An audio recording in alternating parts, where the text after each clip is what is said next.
memoria de la Canon. ¿Anda? Bueno. Confieso tal vez que este sea uno de los encuentros de este café filosófico que más miedo me han generado. Sobre todo por... Sí, el título es un poco pomposo, digamos. De Borges a Proust y todo esto, entonces después me dio un poco de miedo porque, bueno, además hay mucha gente acá que estudia Borges y tal vez hay gente también que maneja muy bien a Proust. Yo en realidad soy un aficionado en temas de literatura, también de cine, pero literatura más todavía, más aficionado. Y en este sentido sí soy un lector ávido de Borges y sobre todo la poesía de Borges, me leí toda la poesía, después he leído cuentos selectos y por diversas razones, bueno, me compré las obras, acá traje el material didáctico del día de hoy. Me compré las obras completas porque quedan muy bien en la biblioteca y tenía un accidente. Son libros pesados, si le caen a uno en la cabeza.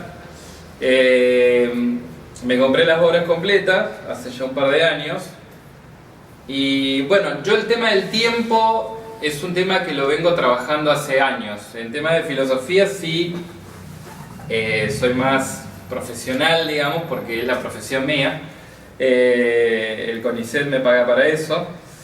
Entonces, ahí sí manejo más el tema del tiempo, el tema de la verdad, en clave filosófica. Y entonces, el tema de la temporalidad es un tema que yo lo vengo trabajando hace mucho tiempo, desde mi tesis de doctorado. De hecho, el título de mi tesis de doctorado es el kairos del amor. Kairos es una de las formas que tienen los griegos de llamar al tiempo, ¿no? Hay como 2 o 3 palabras en griego, el cronos, el kairos, y después eón también es una forma de llamar en griego al tiempo. Entonces el tema del tiempo siempre estuvo como un poco como background de mis trabajos. Si bien, bueno, ahora en el último proyecto que presenté para CONICET es sobre el tema de la temporalidad, específicamente en 2 autores. Entonces el tema del tiempo ha sido recurrente un poco en mi trabajo. Y yo creo que por eso fui a los textos de Borges y había leído de Borges también como de pasada Historia de la Eternidad, que es un libro del año 36. Acá lo tengo escrito. Y lo había leído hace mucho tiempo, hojeando, había ido a eso y me quedó en la cabeza. Y hace poco, hace exactamente unas 3 semanas, o 4, no se caiga de nuevo. Con el vaso. Con el vaso. Sí, vamos a correr. Hace el 8 de septiembre fue, 7 y 8 de septiembre, organicé con un equipo de trabajo en la Universidad Católica de Santa Fe, donde yo tengo mi lugar de trabajo. Organizamos un seminario taller sobre Proust, justamente en el marco de un proyecto donde trabajamos el tema de la temporalidad, etc.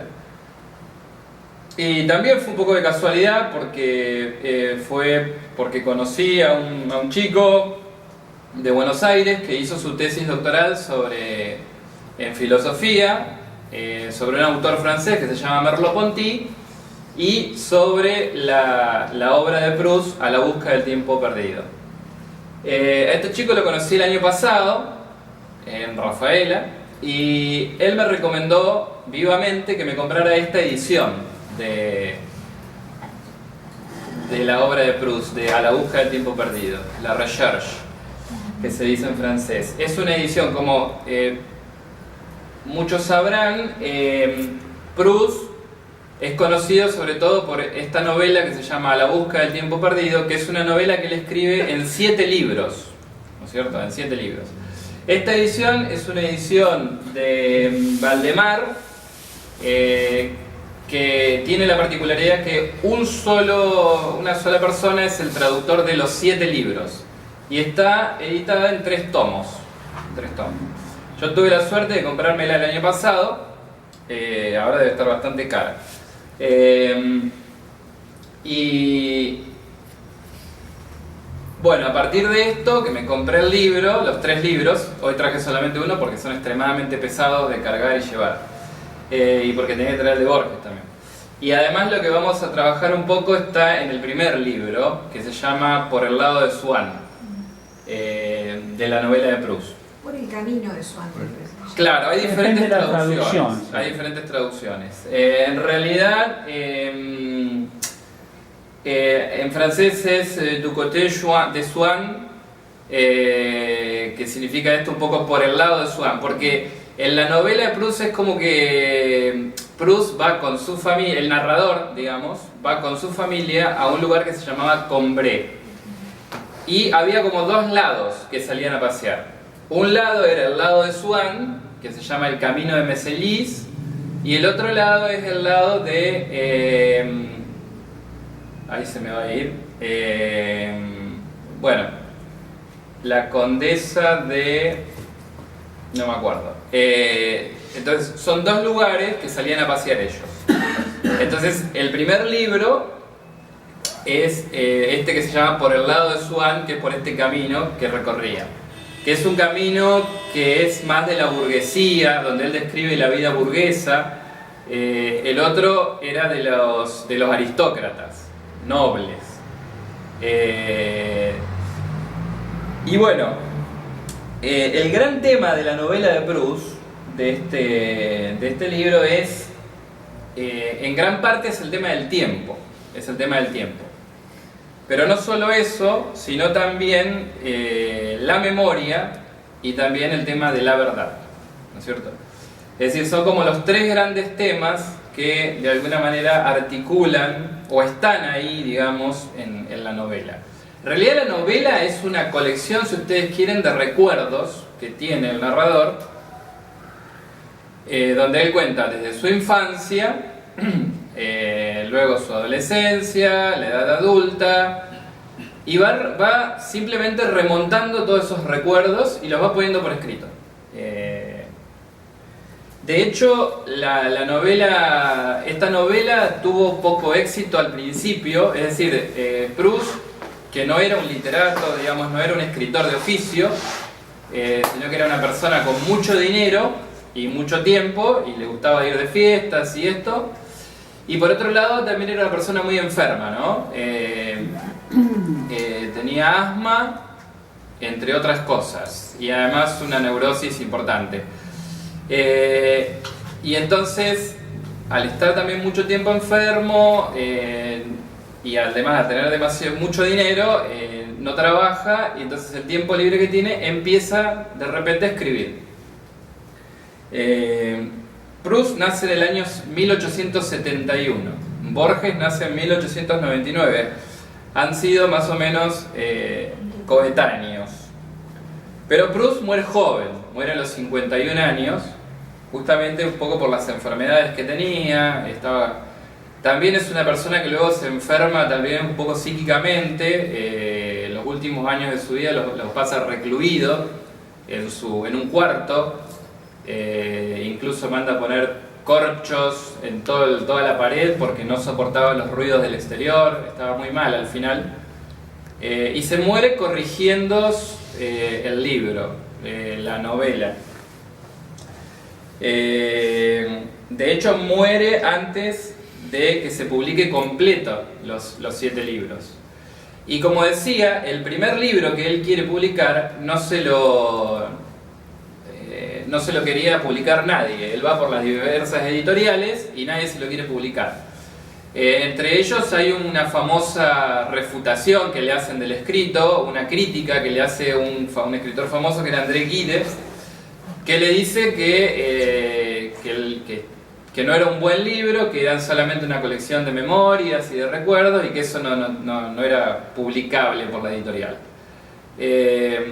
Entonces, cansado de peregrinar por editoriales para que le publiquen su libro, termina publicando él con su dinero, es decir, lleva a una editorial, creo que era Gallimard, y él paga de su bolsillo y así se le publica el libro. Y entonces el primer libro tampoco tuvo mucho éxito. Luego se siguen publicando los otros tomos, los otros libros de la serie, de la novela. Y el último se termina de publicar en el año... El primero, por el lado de Swan, se publica en el año 1913. Y el último se publica en 1927. El texto de Borges, que yo quiero también traer a colación, es del año 28, un año después de la publicación del último libro de A la busca del tiempo perdido. ¿Esto por qué? Porque acá la pregunta cabe también si Borges había leído a Proust o si sabía de su existencia. Borges en el año 14 asiste a la escuela en Ginebra, porque viaja con su familia, su padre se traslada a Europa y terminan en Ginebra por la guerra. Entonces, porque era la Primera Guerra Mundial, entonces van a Ginebra y ahí es donde Borges estudia la escuela secundaria, él y la hermana, creo. Y entonces Borges sabía francés, en Ginebra se habla el francés. Entonces podría ser probable que en el año 28, cuando Borges escribe este pequeño fragmento que vamos a leer, tal vez alguna noticia habría tenido de Proust. Y si hubiera tenido noticia de Proust, podría haberlo leído, porque sabía el francés, además del inglés. Pero bueno, eso es meramente una conjetura.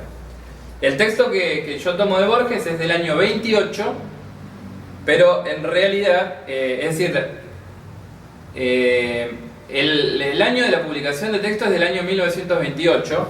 El texto se llama Dos esquinas, sentirse en muerte, y sale publicado en el libro de Borges que se llama El idioma de los argentinos. Ese es del año 28. Y después Borges retoma ese pasaje, que son 2 páginas nomás, o tres carillas, en el libro precisamente Historia de la Eternidad, que es del año 36. Yo leí Historia de la Eternidad y, como tengo la obra completa, fui al libro El idioma de los argentinos y ahí está el texto, digamos.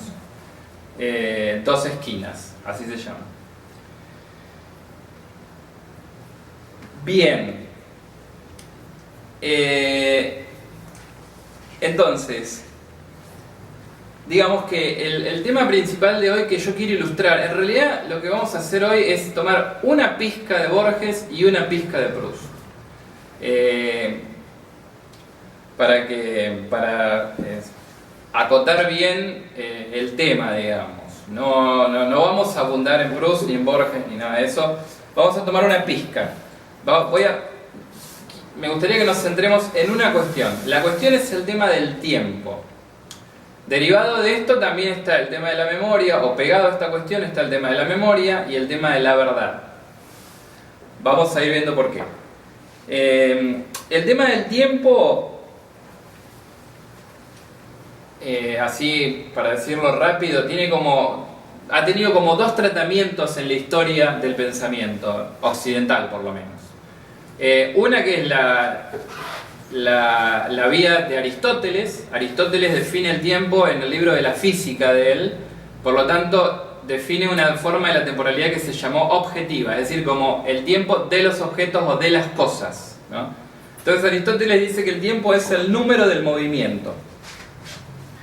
Y Aristóteles inaugura ahí toda una vía que se va luego a desarrollar en la historia del pensamiento, que tiene que ver con esta forma de entender el tiempo que está relacionado con el movimiento, con la física, con la geometría. De ahí surge la idea del tiempo como una línea, ¿no? Y hay otra tradición en Occidente respecto de la temporalidad que la inaugura Agustín de Hipona. San Agustín, en el libro 11 de las Confesiones, habla del tiempo como él lo denomina distentio animi, es decir, como una distensión del alma.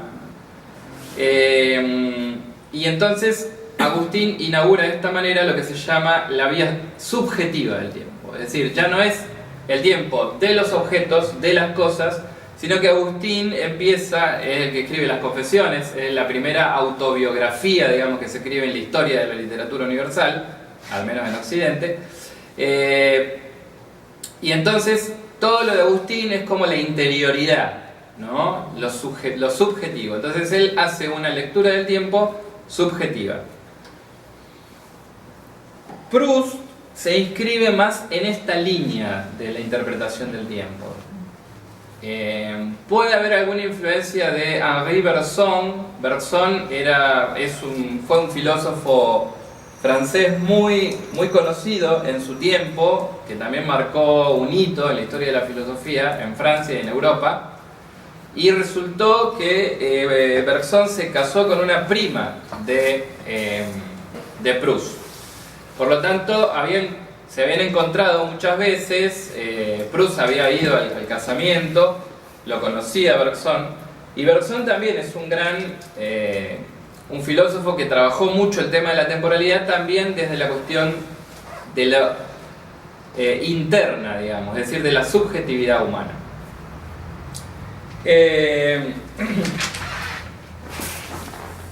Para Proust está obsesionado con una faceta o con una característica negativa del tiempo, es decir, el tiempo como destructor.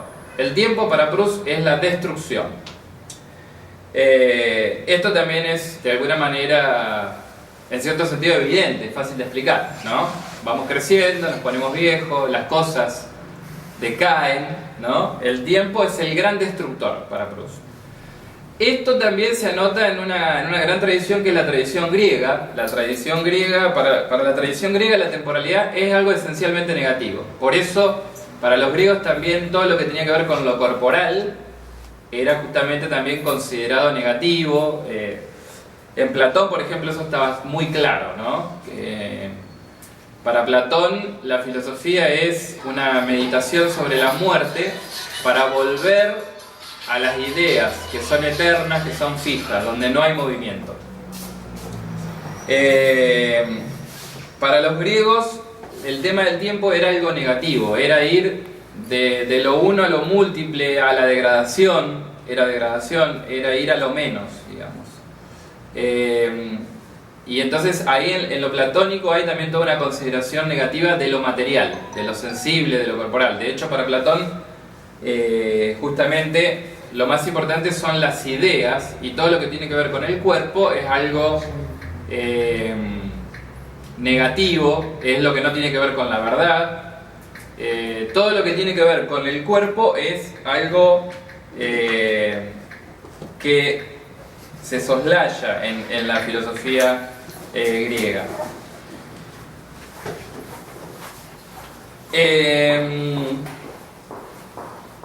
Lo que vamos a ver aquí, lo que me gustaría a mí traer a colación es una experiencia del tiempo, una forma de entender el tiempo, básicamente una experiencia del tiempo donde de alguna manera el sujeto se sustrae a la temporalidad. Esto es lo que podríamos decir un suceso extraordinario. Eso es lo que quiero hoy básicamente compartir con ustedes y charlar con ustedes acá. Es el tema, digamos, de un evento en el tiempo que sea un evento que nos sustrae, que nos arranca y que nos pone de alguna manera fuera del tiempo. Así lo dice el mismo Proust también. Proust se refiere a una situación que tiene que ver con lo corporal, con lo sensible, que nos extrae, que nos saca del tiempo, que nos pone fuera del tiempo, así dice Proust, y donde uno puede captar una verdad, ¿no? Que es la verdad sensible, es decir, es la verdad de algo, pero la verdad singular de algo, la verdad, también de alguna manera la verdad absoluta de algo. Esto se da de manera sensible. En Proust hay de alguna manera, está contrarrestado también, si se quiere, una tradición también de la filosofía, que es una tradición más bien intelectualista, donde justamente esto que veníamos diciendo, la parte corporal es menospreciada. En cambio en Proust, la parte corporal, la parte sensible, de alguna manera está puesta en el foco y es importante. En este caso, Proust trabaja con esta idea de verdad sensible. En realidad la palabra, esta categoría no es de Proust, me parece que es de Merleau-Ponty, que es este filósofo francés. Él habla de la verdad sensible en Proust. Pero Proust sí termina diciendo que en realidad la verdadera vida es la literatura, por ejemplo, para él. Es decir, la verdad ocurre como construcción literaria y tiene que ver con la memoria y con el recuerdo. La memoria, al mismo tiempo, para Proust, no es algo voluntario. Él distingue entre lo que llama la memoria voluntaria y la memoria involuntaria. En este sentido, la memoria voluntaria y la memoria involuntaria. Este suceso o este evento que nos extrae del tiempo es algo que ocurre de manera involuntaria. Ocurre por una afección sensible, involuntaria, y este evento nos extrae, nos saca del tiempo. Esto es lo que propone Proust. Obviamente que él no lo propone, sino que esta es la manera que él tiene de narrar lo que él narra en su novela, ¿no es cierto? Después él obviamente un poco lo tematiza la cuestión en algunas cartas que él escribe, pero Proust no era filósofo. Es decir, él luego reflexiona un poco sobre su obra, por ejemplo en diálogos o en cartas que tiene con lectores, y él entonces explica un poco la cuestión, explica esto de memoria voluntaria, memoria involuntaria, pero evidentemente no hay una tematización de estas cuestiones en el sentido filosófico en Proust. Por lo tanto, esto de la memoria en Proust es esta famosa, por ejemplo, ya para citarlo, es este famoso pasaje de la Magdalena o el bollo que él moja en el té, ¿no es cierto? Si ustedes quieren, ya que estamos, se va a caer el de Borges, podemos leer así rápidamente este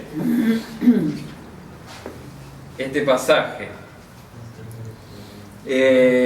Dice: hacía ya muchos años que de Combray, cuando no fuera el teatro y el drama de acostarme había dejado de existir para mí, cuando un día de invierno al volver a casa mi madre, viendo que yo tenía frío, me propuso tomar, contra mi costumbre, un poco de té.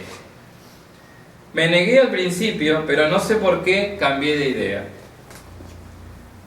Mandó a buscar uno de esos bollos cortos y rollizos, llamados pequeñas magdalenas, que parecen haber sido moldeados dentro de la valva acanalada de una vieira. Y acto seguido, maquinalmente, abrumado por aquella jornada sombría y la perspectiva de un triste día siguiente, me llevé a los labios una cucharilla de té, donde había dejado empaparse un trozo de magdalena. Pero en el instante mismo en que el trago mezclado con migas del bollo tocó mi paladar, me estremecí, atento a algo extraordinario que dentro de mí se producía. Un placer delicioso me había invadido, aislado, sin que tuviese la noción de su causa. Esto es interesante. De improviso se me habían vuelto indiferentes las vicisitudes de la vida, inofensivos sus desastres, ilusoria su brevedad. De la misma forma que opera el amor, colmándome de una esencia preciosa, o mejor dicho, aquella esencia no estaba en mí, era yo mismo. Había dejado de sentirme mediocre, contingente, mortal. Bien. Bueno, sigue, ¿no?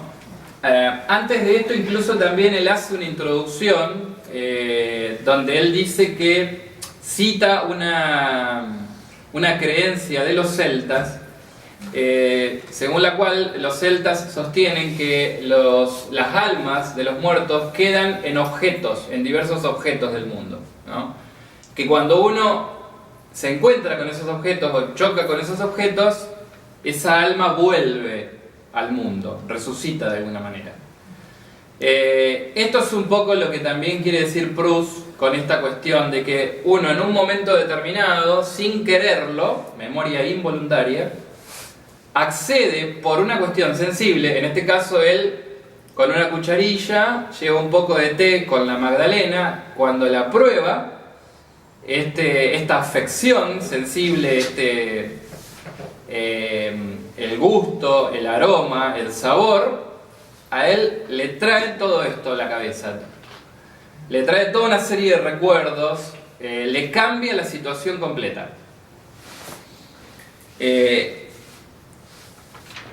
Si ustedes quieren, acá vuelvo con mi costado pop. ¿Alguien vio la película Ratatouille? Es una película hermosa, que yo vuelvo a ver en reiteradas oportunidades con mis hijas, que no se cansan de ver siempre la misma película. Claro, es una animación de Pixar. Netflix la tiene. Está en Netflix. Les recomiendo entonces ahora que vuelvan, tarea para el hogar, en la última parte de la película. ¿Alguien recuerda cómo era la última parte cuando Anton Ego, que es el crítico culinario, va a probar el plato, vuelve, digamos, al restaurante, un restaurante que él ya había denostado, que era malo, entonces vuelve al restaurante a hacerle una crítica y él quiere hacer una crítica devastadora, quiere decir que el restaurante es una porquería. Es interesante porque yo... Y aparece el plato de Ratatouille. Claro, le preparan, que se lo prepara la rata, que se llama Remy, o ratón, qué sé yo, con el cocinero, que se llamaba Linguini, un nombre, un apellido que es, ¿cómo es? Una marca de fideo, parece, ¿no? De hecho creo que es un nombre de unos fideos italianos. Y entonces le preparan este plato y es un plato que es un ratatouille. Pues el ratatouille es una comida francesa, ¿no? Que es como un guiso. Claro, todas verduras. Guiso de verdura. Claro. Sería como nuestro locro pero sin chancho. Sí. Entonces le sirven este ratatouille y yo después, claro, me puse a pensar, ¿cómo vos, si sos director de cine, cómo haces para ilustrar que el tipo que está probando ese plato está probando la mejor comida de su vida? Y en la película está muy bien representado esto. ¿Quién recuerda esa escena? Sí, porque vuelve todas las imágenes de su infancia. Exactamente. Claro. Es decir, el tipo prueba. Madre que le está haciendo. Exactamente, la madre que le sirve a él.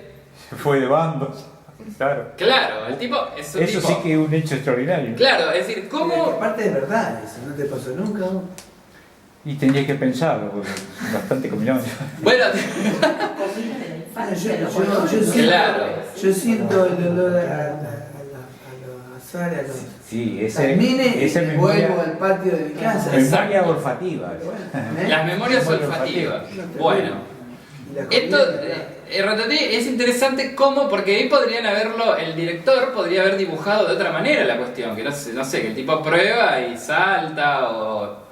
Sin embargo lo figura de esta manera, es decir, él cuando prueba el ratatouille, este crítico que era un ególatra, y cómo hacer para que realmente pruebe el mejor plato de su vida y haga una buena crítica. El tipo cuando prueba el ratatouille, ahí corta la película y muestra todo la infancia de él. El flashback a su infancia, a su madre que le trae el plato, era el ratatouille que le servía a la madre. Era el ratatouille que le servía a la Lo voy a madre. ver, me parecía que era para chicos, muy chicos el ratatouille. Sí, pero en realidad en todas las películas uno puede encontrar cosas interesantes. Y lo que vamos a ver acá en Borges es más o menos lo mismo. Vamos a leer ahora, en una especie de lectura litúrgica, me voy a poner de pie para esto. Voy a leer esta parte, porque a mí es precioso. Realmente no me canso de leerlo. Acá Borges está haciendo una crítica de la eternidad, está revisando la idea de la eternidad. Y entonces, evidentemente, cuando está escribiendo esto, es como una especie de ensayo donde él hace críticas a Platón, etc. Siempre con su gran...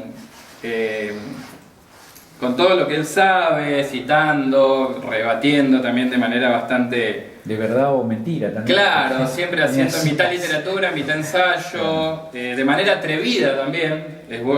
Borges es muy atrevido. Y él, mientras recibe esas críticas, evidentemente es como que recuerda el texto que él había escrito en el año 28 y entonces lo cita. Dice: solo me resta señalar al lector mi teoría personal de la eternidad. Es una pobre eternidad ya sin Dios y aún sin otro poseedor y sin arquetipos. La formulé en el libro El idioma de los argentinos en 1928. Y entonces transcribe.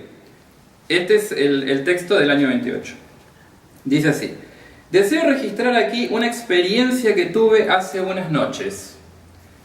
Fruslería demasiado evanescente y extática para que la llame aventura. Demasiado irrazonable y sentimental para pensamiento. Se trata de una escena y de su palabra. Palabra ya antedicha por mí, pero no vivida hasta entonces con entera dedicación de mi yo. Paso a historiarla con los accidentes de tiempo y de lugar que la declararon. La rememoro así. La tarde que precedió a esa noche estuve en Barracas, localidad no visitada por mi costumbre y cuya distancia de las que después recorrí ya dio un extraño sabor a ese día. Su noche no tenía destino alguno. Como era serena, salí a caminar y recordar después de comer. No quise determinarle rumbo a esa caminata. Procuré una máxima latitud de probabilidades para no cansar la expectativa con la obligatoria antevisión de una sola de ellas. Realicé en la mala medida de lo posible eso que llaman caminar al azar. Acepté sin otro consciente prejuicio que el de soslayar las avenidas o calles anchas, las más oscuras invitaciones de la casualidad. Con todo, una suerte de gravitación familiar me alejó hacia unos barrios, de cuyo nombre quiero siempre acordarme, y que dictan reverencia a mi pecho. No quiero significar así el barrio mío, el preciso ámbito de la infancia, sino sus todavía misteriosas inmediaciones, con fin que he poseído entero en palabras y poco en realidad, vecino y mitológico a un tiempo. El revés de lo conocido, su espalda, son para mí esas calles penúltimas, casi tan efectivamente ignoradas como el soterrado cimiento de nuestra casa o nuestro invisible esqueleto. La marcha me dejó en una esquina. Aspiré noche en asueto serenísimo de pensar. La visión, nada complicada por cierto, parecía simplificada por mi cansancio. La irrealizaba su misma tipicidad. La calle era de casas bajas, y aunque su primera significación fuera de pobreza, la segunda era ciertamente de dicha. Era de lo más pobre y de lo más lindo. Ninguna casa se animaba a la calle. La higuera oscurecía sobre la ochava. Los portoncitos, más altos que las líneas estiradas de las paredes, parecían obrados en la misma sustancia infinita de la noche. La vereda era escarpada sobre la calle. La calle era de barro elemental, barro de América, no conquistado aún. Al fondo, el callejón, ya campeano, se desmoronaba hacia el Maldonado. Sobre la tierra turbia y caótica, una tapia rosada parecía no hospedar luz de luna, sino efundir luz íntima. No habrá manera de nombrar la ternura mejor que ese rosado. Me quedé mirando esa sencillez. Pensé, con seguridad en voz alta, esto es lo mismo que hace 30 años. Conjeturé esa fecha. Época reciente en otros países, pero ya remota en este cambiadizo lado del mundo. Tal vez cantaba un pájaro y sentí por él un cariño chico, de tamaño de pájaro.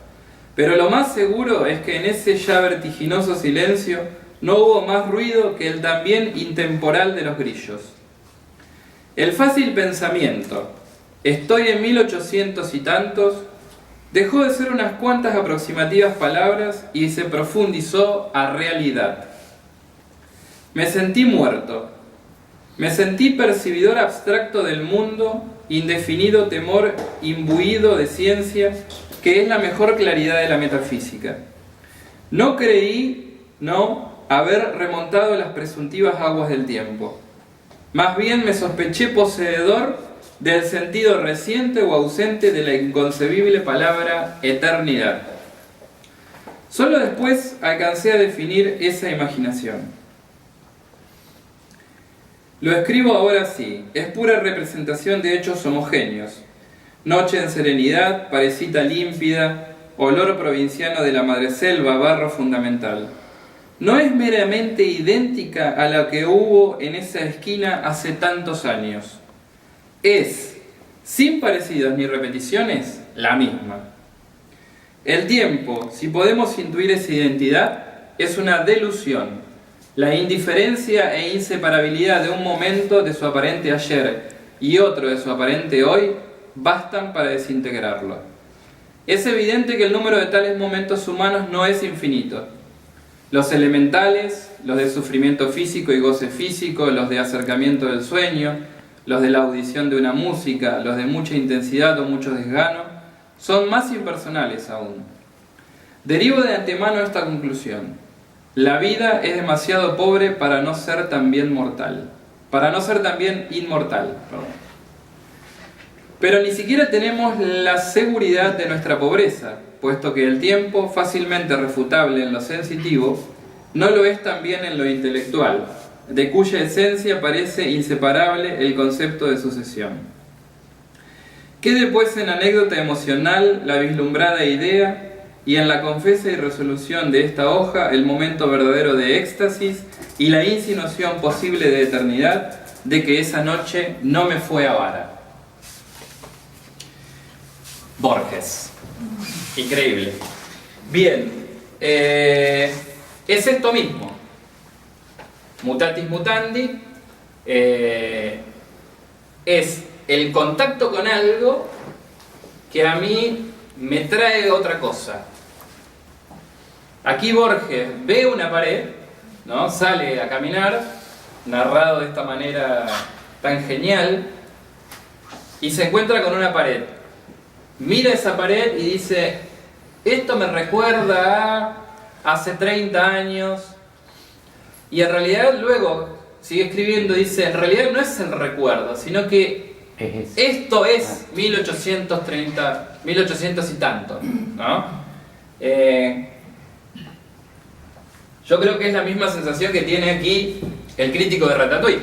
Es decir, este Ratatouille no es como el que decía mi mamá, es el mismo Ratatouille. Por eso tengo ese recuerdo. Exacto. Por eso es el mejor Ratatouille del mundo, porque es ese.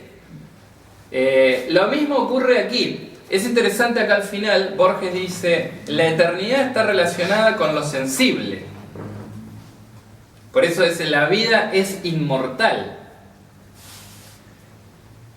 Y la temporalidad, el tiempo como sucesión de cosas, pertenece a lo intelectual.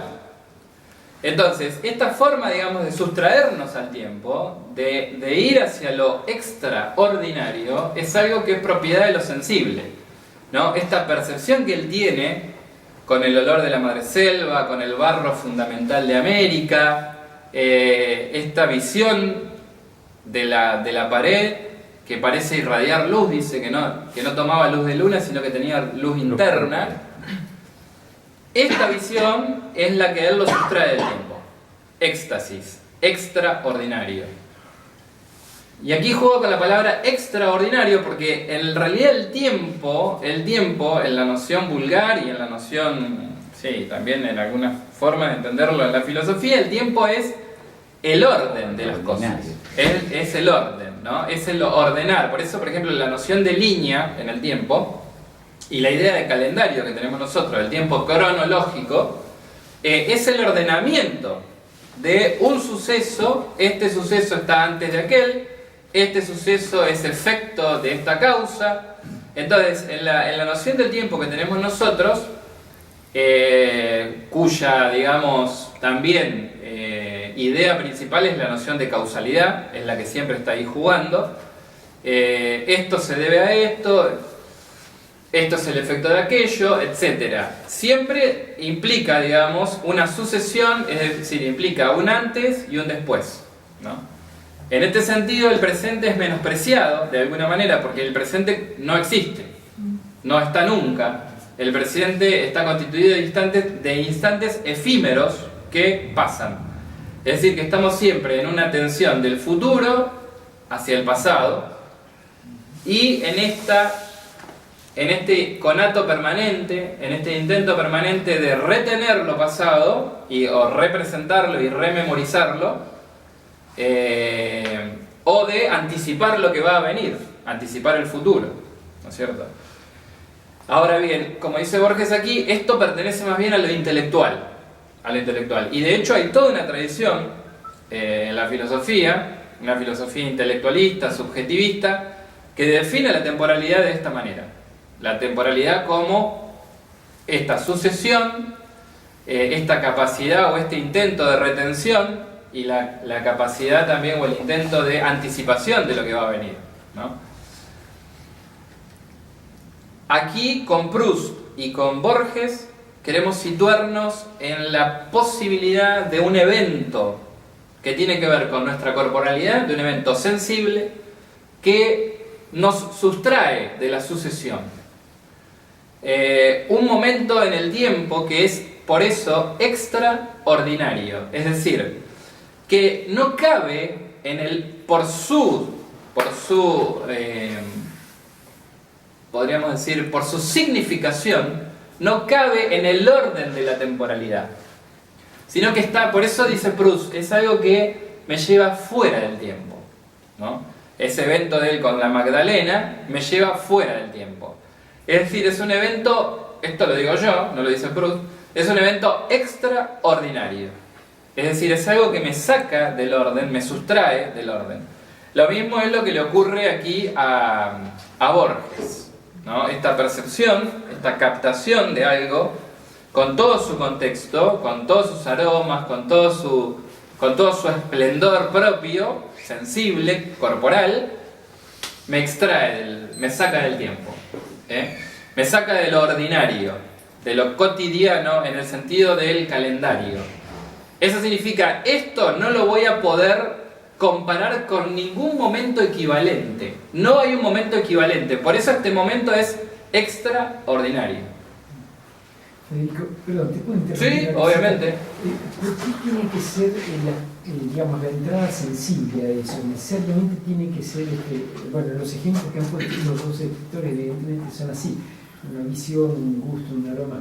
Ahora, necesariamente los sentidos tienen que intervenir para que se dé esa abstracción, digamos así, temporal, o podría ser puramente intelectual o digamos, a través de memoria o razonamiento, digamos.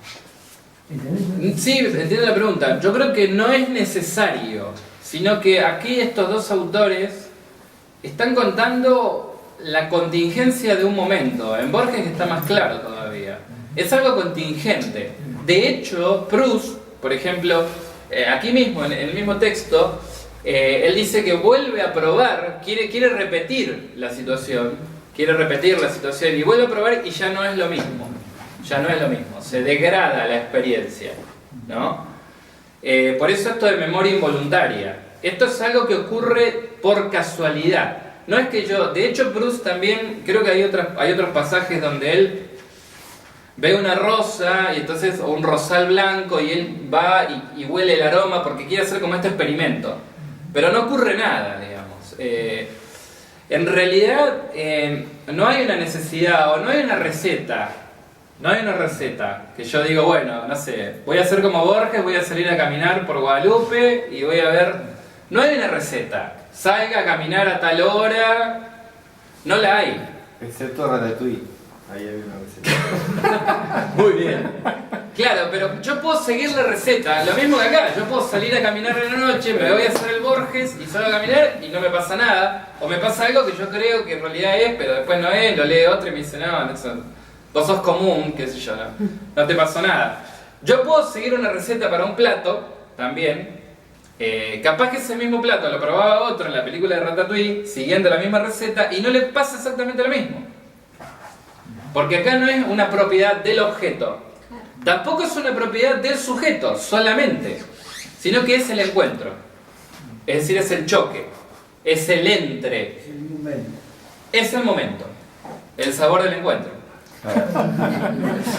Claro, es decir, esto, pero yo quiero acá poner el acento en la cuestión que, en lo extraordinario, en la extraordinariedad del evento. Es decir, que el evento no es irrepetible como tal. En todo caso, si vuelve a acontecer, es el mismo evento. No hay repetición. No sé si se comprende. Esto en realidad es lo que nos debería pasar a nosotros cada cumpleaños, cada aniversario, cada Navidad. Sí, a veces nos pasan determinadas situaciones y a lo mejor no lo ponemos En palabras. o realmente, pero yo creo que esas situaciones uno las tiene. Yo creo que por ahí tendemos a tener cada vez menos esas situaciones por la cultura, creo yo, que nos lleva a una cuestión más autómata. Yo tengo una imagen que no me voy a olvidar en mi vida, que fue mi primer, en la Facultad de Medicina, la primera clase de anatomía, un auditorio lleno y yo no podía creer dónde estaba. Sí. Y le decía, a mí ese momento, hubo un momento en el cual, no sé, como que, ¿viste cuando vos te imaginás la película que queda todo vacío y una luz ilumina a vos? Claro. Bueno, esa sensación yo no podía entender, que yo estaba en un auditorio del aula mayor de la Facultad de Medicina de Rosario, en una clase de anatomía con un profesor con un guardapolvo blanco adelante dando la clase de anatomía y yo ahí. Sí. Y me sucedió algo muy parecido después, un día que estaba ayudándolo al doctor Favaloro a operar y yo no podía creer que yo estaba en ese momento, en ese lugar y en esas circunstancias. Sí, de todas maneras, eso es parte, tal vez, lo digo dialogando, ¿no? Eso es parte tal vez de una memoria representativa, donde yo realmente le doy significación a eso. Yo también tengo recuerdos que digo cuando llegué a Alemania, ¿no? Claro. Tocaba el cielo con las manos. Pero eso es la rememoración que uno tiene, donde el significado se lo doy yo. Porque eso era significativo para mí. O sea, eso es lo que planteaba él. Cuando juegan los sentidos es otra cosa. Exacto. Claro, Y además participan los cuando sentidos. es algo absolutamente casual. Porque yo tengo otra cosa en la cabeza, voy pensando en algo. Y de repente a mí una cuestión, no sé, siento un aroma. Y esto me trae a mí otra cosa. Entonces esto es mucho más... Aquí yo me traje otra vez otro ejemplo pop del tema de la memoria. En el capítulo de Black Mirror, también está en Netflix. Sí, sí. ¿No? Las vi a todas. Otra tarea para el hogar. Todas distintas son. El capítulo 3 de la primera temporada, que es el último de la primera temporada, son 3 capítulos de la primera temporada, para mí es uno de los mejores de Netflix. Se llama The Entire History of You. Así es el título de ese capítulo, de esa temporada. Allí lo que vemos narra la historia justamente es una especie de porque Black Mirror, para los que no saben, muestra el lado negativo de la tecnología, de la informática, del internet, etc., ¿no? Entonces aquí muestra un mundo, por ejemplo, donde las personas, todo lo que ven con sus ojos, lo guardan en una memoria, ¿no? Que la tienen implantada acá atrás, atrás de la oreja. Entonces, todo lo que uno ve y lo que no ve, es decir, lo que ven, lo que captan los ojos, queda grabado en la memoria. Y uno puede luego hacer rewind, es decir, volver hacia atrás. Por ejemplo, cuando está en la casa, llegó a su casa y volver a ver todo. Lo puede ver en la televisión incluso. Es buenísima esa serie, Sí. pero ese capítulo de la serie es buenísimo. Hay otros que son más flojos de Black Sí, Mirror. algunos medios de ciencia ficción.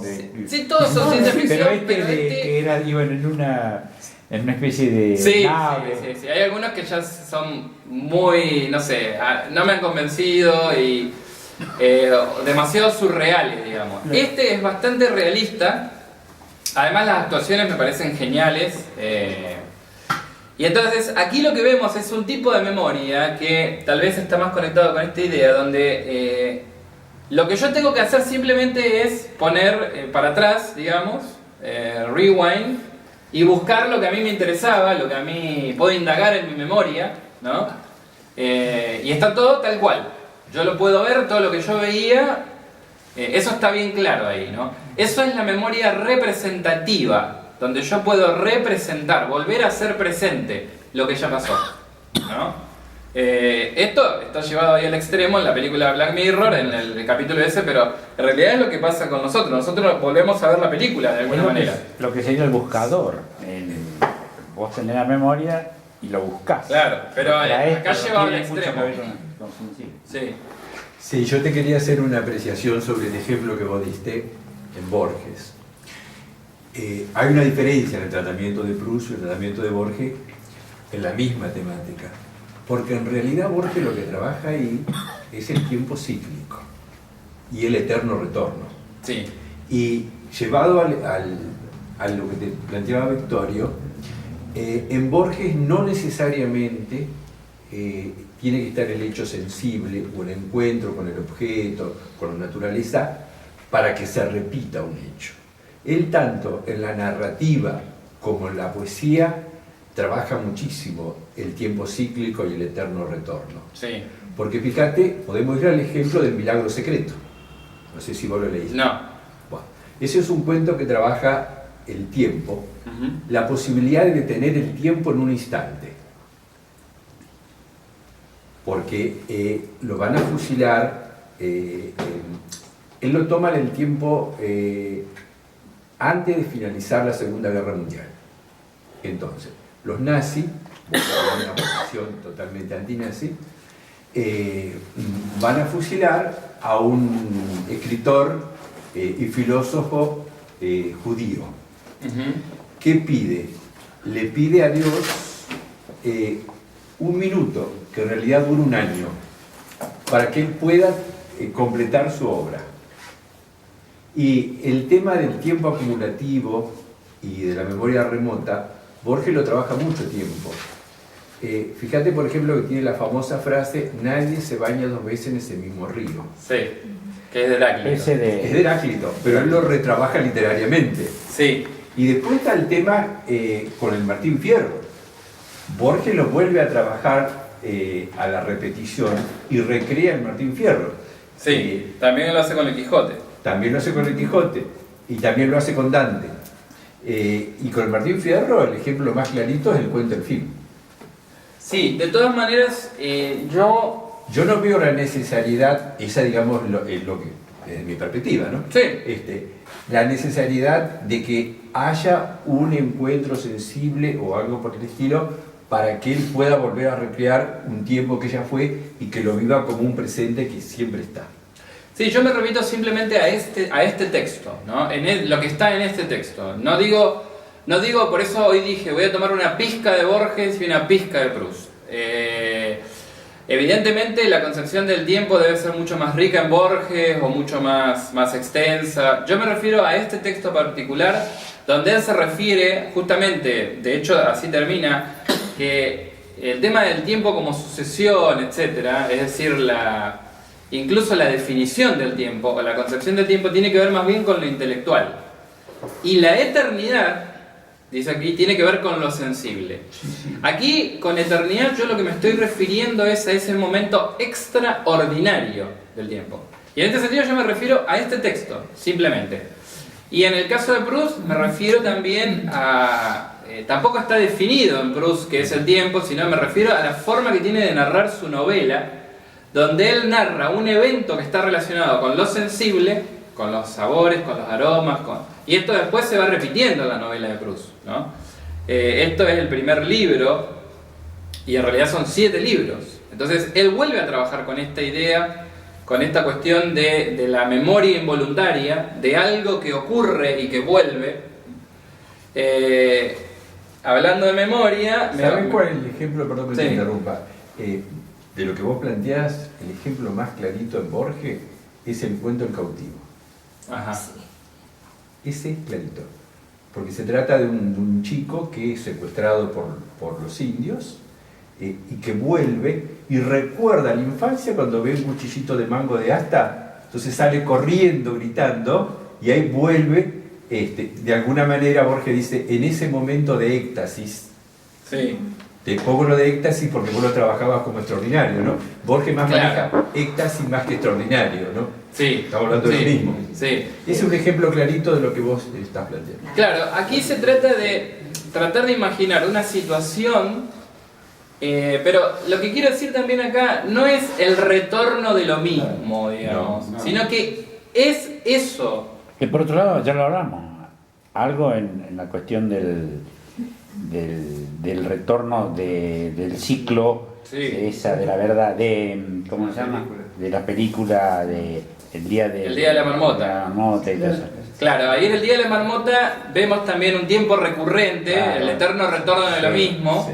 pero en el absurdo. Sí, sí. Claro. Y Entiendo. lo que es interesante de esa película, yo no quería volver a citarla para no ser cansador, pero ahora ya que estamos, pero lo que es interesante es que al final de la película, el tipo le dice a la mujer, dice, ya no me importa no me importa el pasado y no me importa qué va a pasar en el futuro. Lo único que me importa es este momento, acá y ahora con vos, soy feliz. Punto. Ahí es la referencia también a un tiempo extraordinario que tendrá que volver a recurrir de alguna manera para que esa relación tenga sentido. Por eso yo decía los cumpleaños, los aniversarios, etc. ¿Por qué estos ritos van perdiendo sentido, pierden significado? Porque ya no es la resucitación de lo ya pasado. Podemos acá poder citar cualquier aniversario. Pongamos el aniversario de la fundación de la patria. O de lo que se les ocurra a ustedes. En Alemania, por ejemplo, el único feriado no religioso es el 4 de octubre, si mal no recuerdo, fue hace poco, el día de la reunificación de Alemania, ¿no es cierto? Del año 89. El recuerdo de ese momento, en la medida en que sea el retorno, digamos, de lo de siempre, el retorno de lo mismo, en la medida en que sea meramente la rememoración o representación de lo que ya pasó, ese evento pierde significación como aniversario, ¿no? Para citar el caso de Alemania.